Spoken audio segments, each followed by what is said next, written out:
Hi, I'm John Atack. And I'm Michelle Haslam. We have news about the Attorney General in the UK. Would you like to explain what the news is? Yeah, so an article came out in the Observer revealing that she is a member of Triratna, which is a sect that has a lot of information in the last couple of years coming out about the sexual abuse by Sangha Rakshita, the founder, that was worse than was known until more recently. I mean, the conversation has been about him having sex with young men to cure their homophobia. That's the thing. They were commonly known as the Friends of the Western Buddhist Order. They are not a proper Buddhist lineage. He was not a Buddhist master. So they're a complete fake, sorry. Yeah, and I was involved with Triratna as well, and I've written a little bit about it. They label their centres as, London Buddhist Centre, which is in itself deception. They don't own London, and they're actually the FWBO, which later became Triratna, but they don't write this on their buildings. And there are lots of order members who are involved in Breathworks, which are the most popular training body for mindfulness. I used to think that the NKT was much more dangerous than Triratna.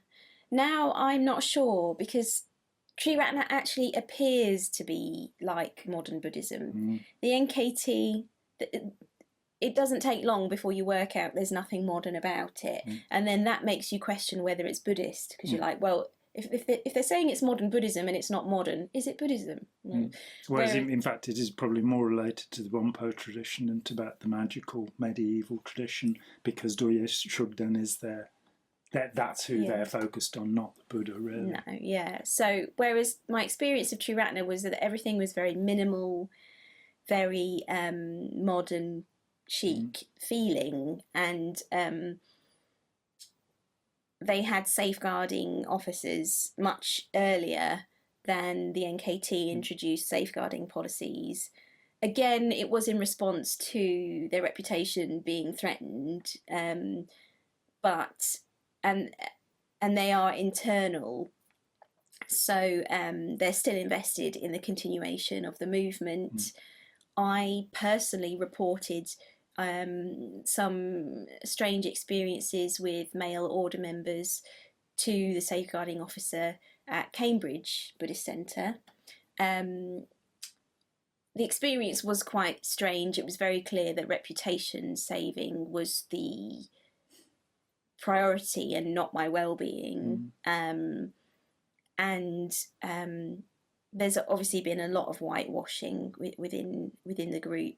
And I would argue that the teachings must have been warped beyond what is immediately obvious to suit the guru, because if he's teaching that relationships between men and women are neurotic and that men need to exit them, and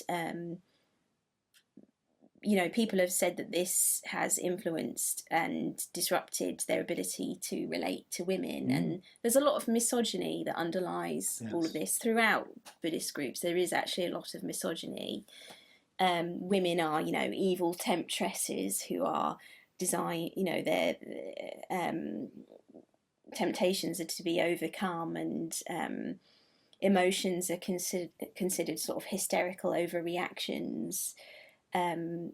So I would say that is quite misogynistic as well, really. Well, the Buddha himself said that the Dharma would last for 1,000 years until he accepted women into the Sangha, and at which point he said it will only last 500 years. I am happy to say that's the only misogynistic statement I know of in Buddhist literature, in the Buddha's own teachings. But Buddhism, reading the other week I was reading an interview with a Zen master who's a woman, who was saying, it's not sometimes it's hard to be a woman. You know, if you're involved in Buddhism, that you are considered in certain sects to be a second-class human being, which is within abominable. I mean, I was involved with the young people in Triratna. They have a young Buddhist sort of section, and they were always sort of fighting to, I would say, recruit more young women and for them to become order members. Because it's still considered that you're sort of disadvantaged as a woman. I think really Buddhism hasn't integrated the feminine at all, and you're still gaslighted to think that your emotions are due to your own reaction and nothing to do with the situation. And people have reported that this has happened to them within Triratna when they have raised concerns about the history and the reverence of Sangharakshita despite the now widely known abuse. So what is your reaction to that? You know, what does that provoke in you, and what's that about, and what does that say about you? And some of the young women that I know and have now reconnected with, now that we've all left and discovered that we've all left and got back in touch. Don't cult hop people, by the way. It's very common in that when people discover that one's sangha is abusive, they just move to another. Partly because they're still indoctrinated and looking for a community. I would say that it is a concern that and I shared with there's a lot of therapists and psychologists who've been involved with Triratna, much more than in the NKT. I think that's because it becomes quite clear to mental health professionals that the NKT are teaching psychologically damaging practices through the idea that you should be happy all the time fairly quickly, whereas in Triratna they don't do as much spiritual bypassing. They do sort of consider that they do practice more actual mindfulness rather than thought stopping, for example, or emotion control. So I think it's easier for therapists and I met quite a lot of them, to think that it's okay. They still don't practice trauma-sensitive mindfulness. They're actually trying to run a course for the wider world on trauma-sensitive mindfulness. They don't yet run trauma-sensitive mindfulness within their own sessions. I think they will soon sort of attempt to start to claim that they are the trauma-sensitive group above other Buddhist sects. And when I actually posted on a Facebook group that they have, it's called The Art of Truth and Reconciliation, I was writing an article and I said, as far as I know, I don't think that Triratna are teaching trauma-sensitive mindfulness, but can I check this? And I was asked by an order member to help them to become more trauma-sensitive. And I'd already disclosed that I felt traumatised within the NKT and then re-traumatised within Triratna. And I said that it is highly insensitive to ask someone who feels traumatised by a group to help the group. And also that if I saw my name, I started to receive private messages telling me that there are dangerous people in this group, and that if you help them in any way, they will then use your name to sort of name drop, to say that they've consulted you. So I wrote to say that if I see my name on any documents of yours regarding trauma or mindfulness or anything, I will be taking legal action. I think there are a lot of concerns with this group. There's a lot of reports that male order members have been in sexual relationships with really vulnerable people over the years. So I think, and these would be some of them ordained celibates. You don't have to be celibate if you're ordained within Triratna. That's an interesting move away from Buddhism. Yeah, I'm not really sure. But we don't do poverty, chastity, or obedience. Yeah, I'm not really sure what they do, but I know that lots of them were in relationships with each other or with other people.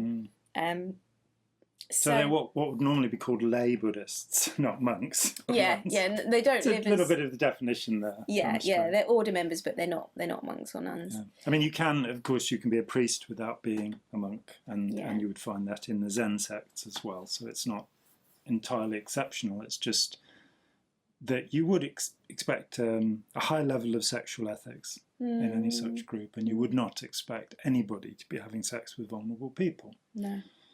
I mean, what I've noticed in the last few months, and what gives me some hope, is the fact that people are publicly questioning, should this person in this role, is that okay if they are within this group that has whitewashed and enabled sexual abuse? Do they have capacity in some ways to make some decisions that might be related to the law around safeguarding, for example, or abuse, or because I know as myself, as someone who was only partially indoctrinated, that I did develop a bit of a messiah complex, and I did want other people to join us, and you are influenced by that wish. But as I say, I've noticed that there are more people on Twitter and in news saying, perhaps this isn't okay, and that wasn't really happening before. It was, I would say, you were actually given a position of reverence if you were a therapist or a psychologist and a Buddhist. I would say you were kind of love bombed from both. My experience was from both the Buddhist, so-called Buddhist group, and my profession revered me more when I was both those things. Whereas I think in the coming years, it will become clear to people that you may be indoctrinated, and you may have a wish to spread the Buddha Dharma that is fed by a state of infatuation with the guru, and that actually that might not be okay, and that we need to take a closer look at the mindfulness programs that we're rolling out. And so, that... I guess it can be quite, it's quite challenging and really tricky to challenge people on their personal beliefs and where they come from. And the religious persecution and religious discrimination argument has been used a lot in the past to say, well, you can't discriminate against someone because of their religious beliefs. But I think, there's lots of us recognising and saying publicly, this is not Buddhism. This is a personality cult. And this person's judgment will be clouded by being part of this group. And I mean, history is absolutely replete with examples of religious groups doing terrible things.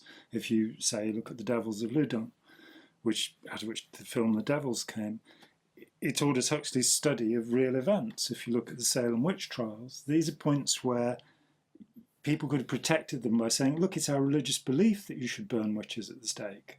Now, there has to be a limit as to what is a belief and what is a practice. So at the moment in the US, we have William Barr, who is appointing judges for Donald Trump, and he's a member of Opus Dei.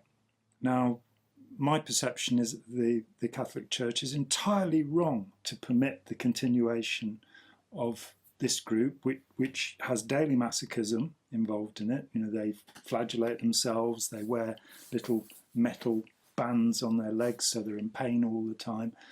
They have drifted off into another place which is not really socially acceptable. Now, while I'm happy is the wrong word, it's okay by me if people want to do that kind of stuff to themselves. But if you then put them in a position of significant authority, make them Attorney General, for example, then I'm pretty sure that their reasoning will be clouded by their beliefs. And I think we've got to have a much better understanding of the influence of belief and the way that belief can become coercive, and the way that people believing something, it can be their own narcissism, their messiah complex, as you say, or it can be their dedication to teaching, which is usually the same thing over and over again. My teacher claims to be enlightened. Yeah, I mean, I thought it was not slightly... I'm enlightened, but my teacher claims to be enlightened. Well, what's the evidence of that? Well, my teacher's had sex with 17 people this year. Where on earth are we going? Where the teachers themselves are not ethically pure. I think I was a bit more. I had my barriers down a little bit more with Triratna because they have several authors in the bookshops, and in the NKT it's only Kelsang Gyatso. And so I was like, oh, look, it's not a cult because they have a range of authors, Yeah. But I lived with an order member and an order member in training for 6 months. At first, it was lovely. I think there was something important for me in doing that. I lived in an ordinary house for 6 months after leaving the NKT, but I was fond of these girls. The house was lovely and there was a real emotional warmth about it, and for me it was a healing experience.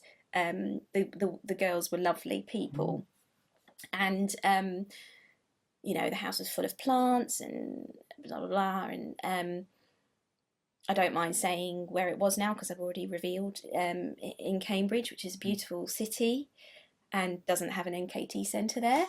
So, and I've heard actually NKT members say before, oh no, we've tried to set up a centre in Cambridge, but Cambridge, they don't seem, there's just not, Buddhism just doesn't really work there.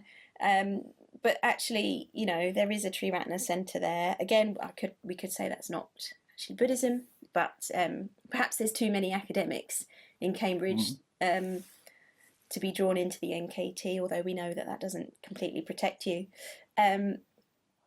So it was lovely at first, and then the groupthink and the worship of the leader still got in the way. So even though they have many authors in the bookstore, and I never fully got to understand exactly what doctrine they follow because there was so much variety. So it didn't feel so much. It wasn't Sangharakshita says as often, especially not in the group of young Buddhists. I think that is more the case in the older order members, but the younger members didn't really talk so much like that. So I felt a bit safer, and I mean, at this point I still didn't understand cultic dynamics. I still hadn't read cultic studies literature, so I just knew that I didn't feel so weird there or so freaked out. And then when it became sort of clearer that actually I had some PTSD, and I read a chapter in our book club on, it mentioned destroying self-cherishing, and it triggered me so much that I almost was hallucinating. I was having flashbacks where things were actually like appearing bigger in size to me than other things, jumping out of bookshelves to me. Enlightenment was like something that was attacking me. So it became very clear that actually I needed to address this. And it became clear to me that, okay, this group still revere annihilation. They still think that feeling nothing, the chapter talked about, how feeling nothing when you're physically annihilated, as if that was some goal. So, and then I was struggling and sort of rebelling a bit against the group and the doctrine. And the order member, there was a picture of Sangharakshita on the shrine in the house. And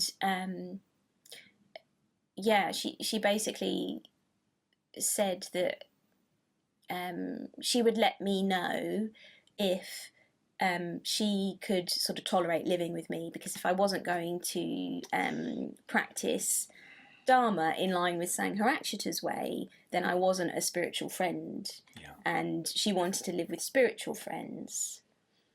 And I moved out the next day without saying goodbye. Yes.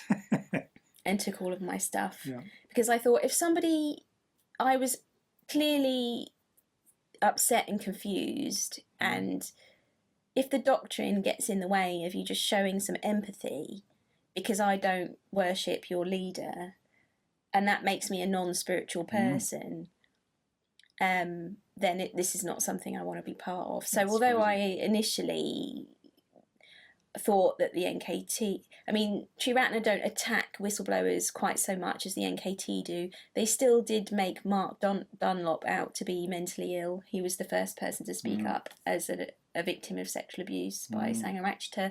They did make out that he was cracking up. So I would say they still do gaslight people, but they're not quite so insidious with their attacks. So I used to think that they're not as dangerous as the NKT, but the more modern veneer and the appearance of having safeguarding and teaching mindfulness, that could potentially draw more young people in who they also do quite a lot that could make them look sort of environmentally friendly, which will quite a lot of the people in Cambridge got drawn in because they thought it was a way to practice saving the world, mentally and in action. Yeah. So I still think that the cultic dynamics are there, and the deception and the whitewashing of abuse is there, and I think that we should be able to question people's involvement because if they're in positions of power or making big decisions that affect many other people, then I think it's good that this is questioned. And it shocks me that no one questioned that for me during my involvement. People don't understand the issues and they're worried about discriminating against you. But I don't think I should have been allowed to practice as a psychologist whilst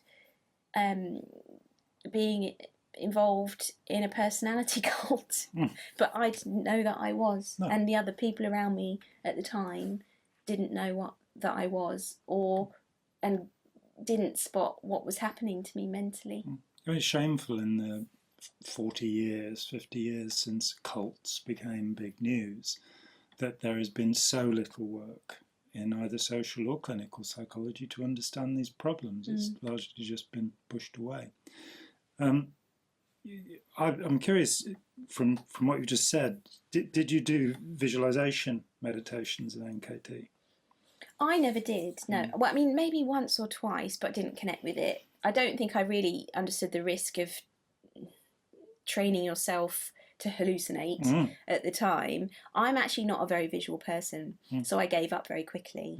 Some people who are really visual and would experience a lot of kind of bliss from this feeling close to Buddha and Buddha being part of their mind and their heart might be more likely to keep going with that. I'm quite a wordy person. I'm quite a language-based thinker. Me too. So I always struggled with anything like that. I did witness one or two people clearly struggling with acute psychosis through this practice. Yeah. It's the one that worries me the most. I heard of a case a little while ago of a woman who had basically managed to get Kelsang Gyatso to be in the room with her all the time. So, and she saw him. Yeah, and that will be rejoiced in by other members when you're in the group. And it ended up with her being committed to a psychiatric institute, which was actually what she needed. And so this thought, as a practice which is so, and it is a standard practice within Tibetan Buddhism, there are all sorts of, like you sit and stare at a tree for 4 years until you're the tree looking at you. That's one of the old ones. There are all sorts of these wild practices which are meant to, lead to supernatural magical abilities, all sorts of strange things, which actually are very dangerous. Yeah, For some people. Within Triratna, I think they, for quite a few years even, they encourage people, they only really have 2 practices that are considered to sort of be stabilizing, and just they do the mindfulness of breath and the metta bhavana, which is where you imagine sending metta, loving kindness, towards people someone you love, a neutral person, someone you find difficult, yourself, I think, is the first stage. So they at least practice, and again, that kind of let me tear my barriers down, because I thought, okay, the first stage is self-compassion. There was none of that in the NKT, so that's good.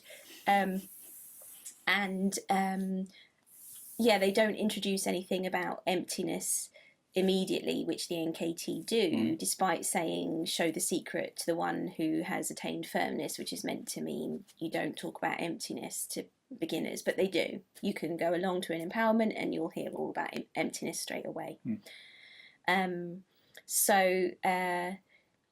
I don't know what the average long-term practitioner within Triratna would be doing. I know that they were given a self-generation type practice as part of their order training towards the end. I think it's not so risky. I think it's still risky, but it's not so quickly encouraged as it is in the NKT. But from the people that I spent time with who were, I still met people in Triratna who told me that they thought they were having permanent spiritual realizations. The girl that I lived with, hopefully she won't watch this, but if she does, I'm being honest. So she once told me that she was only spending time with someone because they were the difficult person in her metta bhavana practice. That's sweet. And she actually bragged about this. How I'm gracing my time. I'm gracing this person with my time because they're difficult, and I want to include them in my spiritual practice because that makes me more spiritually advanced and incredibly kind. I met order members within Triratna who really did think that they were becoming wiser and kinder in the same way that I met in the NKT. To me, it looked like a narcissistic process. When you're being given a name by someone that you think is all-knowing and all-loving and wise, and you're going to be more like them. I think that in itself, I think it is a narcissistic process. So, yeah, I would argue that there's still a lot of risks. Yep, fair enough. Well, I think that probably keep people busy for a little while. So thank you very much. I am John Atek. And I'm Michelle Haslam.